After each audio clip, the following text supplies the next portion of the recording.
बघता बघता आम्हाला संध्याकाळ झाली आणि त्या ठिकाणी मेन रस्त्यावरूनही मोठ्या कावडी संध्याकाळी पण शंभू महादेवाचं दर्शन घेण्यासाठी चाललेल्या होत्या. त्यानंतर आम्ही सर्वांनी आंघोळ केली आणि थेट आम्ही निघालो शंभू महादेवाचं दर्शन घेण्यासाठी.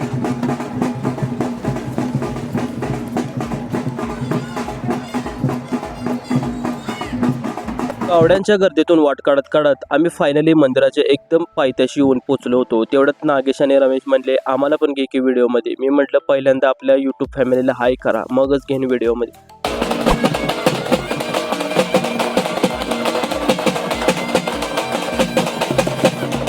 भावानो, तिचं थरारक असं प्रदर्शन पाहण्यासाठी बरेचसे नागरिक उत्सुक असतात. तर तिचं थरारक असं प्रदर्शन सांगायचं झालं तर ती डोंगर माथ्यावरून रस्ता काढत काढत शंभू महादेवाचं दर्शन घेण्यासाठी येत असते. मंडळी, आज होती शिखर शिंगणापूरची यात्रा. तर चैत्र महिन्यातील पहिल्या एकादशीला शिखर शिंगणापूरची म्हणजे आपल्या शंभू महादेवाची यात्रा असते. तर या यात्रेचा पुरेपूर आनंद घेण्यासाठी आम्ही 2 व्हीलरवरती चाललो होतो. ऊन खूप जास्त होतो आणि आम्ही दुपारीच शिखर शिंगणापूरच्या यात्रेला निघालो होतो. मग एका ठिकाणी उसाचा रस घेण्यासाठी आम्ही थांबलो. मग आमचा उपास पण होता. मग घरूनच आम्ही फराळ करून निघालो होतो. मग चिप्स पण आम्ही या ठिकाणी घेतल्या होत्या. आम्ही तेथून लगेच निघालो आणि मसवड मार्गे मोही या गावात प्रवेश केला. तर या ठिकाणी डोंगरावरती सुंदर असं मंदिर वसलेलं होतं. मग त्या ठिकाणी थोडासा घाट रस्ता पण होता. मग तो घाट रस्ता पार करत आम्ही कुठेही न थांबता आम्ही थेट शिंगणापूरच्या दिशेने निघालो. आम्हाला लवकर शिखर शिंगणापूरला पोहोचायचं होतं, कारण आज एकादश असल्यामुळे फार गर्दी होणार होती आणि संध्याकाळी खूप ट्रॉफिक त्या ठिकाणी लागतं. त्यामुळे गाड्या काढणं खूप मुश्किल होतं. त्यामुळे कुठेही न थांबता आणि थोडाही वेळ न घालवता आम्ही थेट शिखर शिंगणापूर गाव गाठावं म्हटलं. त्यानंतर थोडंसं पुढं आल्यानंतर आम्हाला डोंगरावर बसलेलं दुसरं असं शंकराचं फार सुंदर आणि सुरेख असं मंदिर या ठिकाणी आम्हाला बघायला मिळलं. मग त्याचा थोडासा शूट काढावा. त्यानंतर आम्ही थेट शिखर शिंगणापूर या गावात पोहोचलो आणि गाडी पार्किंग केल्यानंतर थोडे संध्याकाळचा टाइम झालं आणि थोडासा व्हिडिओ शूट करावं म्हटलं. मग मंदिराचा आणि यात्रेचा थोडासा व्हिडिओ आम्ही या ठिकाणी शूट. त्यानंतर आम्हाला छोट्या कावडीच्या नाचवण्याचा कॉम्पिटिशन या ठिकाणी पाहायला मिळलं. मग त्या ठिकाणी थोडंसं थांबावं आणि थोडंसं बघावं म्हटलं कशा पद्धतीने कावडी नाचवण्याचा कार्यक्रम चालू होता.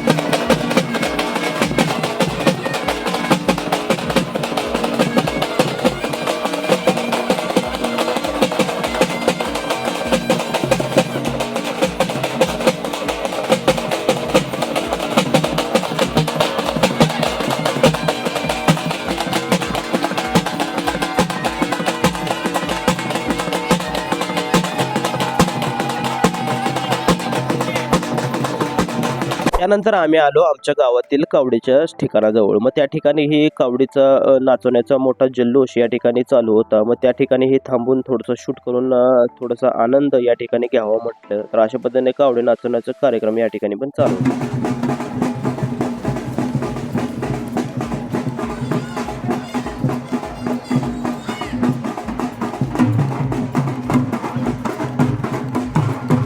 बघता बघता आम्हाला संध्याकाळ झाली आणि त्या ठिकाणी मेन रस्त्यावरूनही मोठ्या कावडी संध्याकाळी पण शंभू महादेवाचं दर्शन घेण्यासाठी चाललेल्या होत्या. मग त्या ठिकाणी थांबून थोडासा एन्जॉय या ठिकाणी आम्ही केला. भावानो, कावडी नाचवण्याचा जो आनंद आहे तो आनंद तुम्हाला कुठेही पाहायला मिळत नाही. तो फक्त शिखर शिंगणापूरमध्ये पाहायला मिळतो. तर या ठिकाणी महाराष्ट्रातून अनेक ठिकाणाहून नवसाच्या आणि बऱ्याच कावडी या ठिकाणी येतात.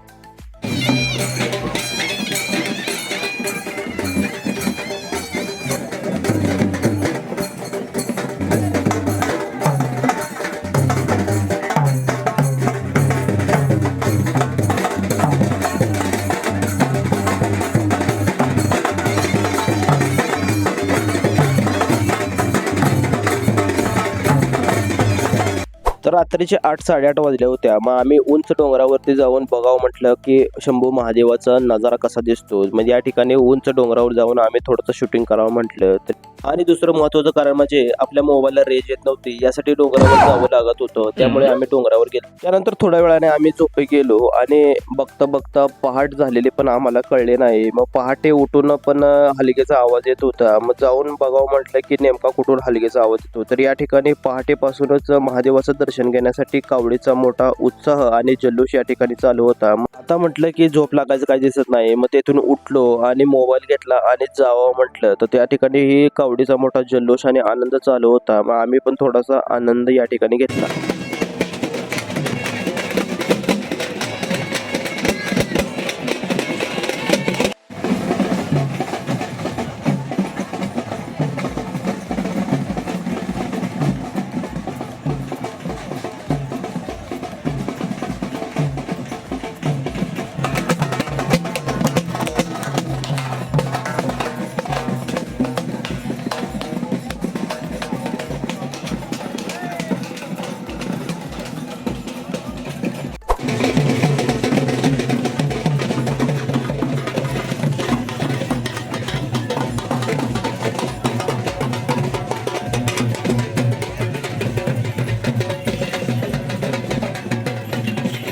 त्यानंतर आम्ही सर्वांनी आंघोळ केली आणि थेट आम्ही निघालो शंभू महादेवाचं दर्शन घेण्यासाठी.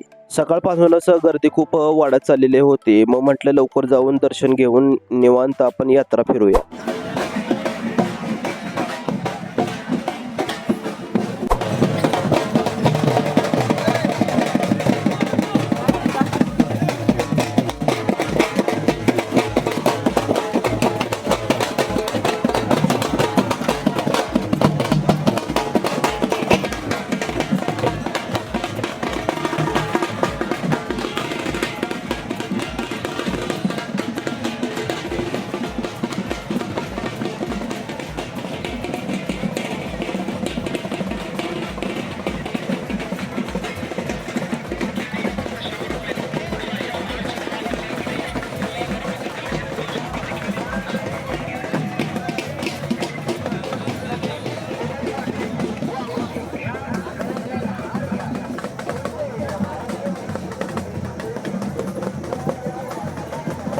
कावड्यांच्या गर्दीतून वाट काढत काढत आम्ही फायनली मंदिराच्या एकदम पायथ्याशी येऊन पोचलो होतो. तेवढ्यात नागेश आणि रमेश म्हणले आम्हाला पण घे की व्हिडिओमध्ये. मी म्हटलं पहिल्यांदा आपल्या यूट्यूब फॅमिलीला हाय करा, मगच घेईन व्हिडिओमध्ये.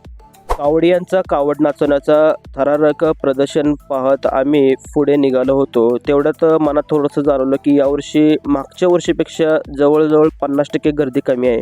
त्याचं कारण असं की यावर्षी पाऊस काळ कमी होता, त्यामुळे तळ्यात बरंचसं पाणी कमी होतं. कदाचित त्यामुळे ही गर्दी कमी असावी असं आम्ही म्हटलं. तर भावांनो, सांगायचं झालं तर शिखर शिंगणापूर हे ठिकाण तालुका मान, जिल्हा सातारा या ठिकाणी येतं आणि या ठिकाणी बऱ्याचशा नवसाच्या आणि इतर अशा वैयक्तिक कावडी या ठिकाणी शंभू महादेवाला भेटी देण्यासाठी येत असतात. महत्त्वाचं सांगायचं म्हणजे सगळ्यात महत्त्वाची आणि तिचा मान असलेली कावड म्हणजे तेल्याभोताची कावड. ही कावड सासवड या ठिकाणाहून येत असते. तर भावांनो, महत्त्वाचं सांगायचं म्हणजे तेल्याभोताची कावड ही सासवड या ठिकाणाहून शिखर शिंगणापूर या ठिकाणी चालत येत असते. त्यामुळे खूप उशिराने ती कावड शंभू महादेवाचं दर्शन घेण्यासाठी येत असते. तर भावांनो, तिचं थरारक असं प्रदर्शन पाहण्यासाठी बरेचसे नागरिक उत्सुक असतात.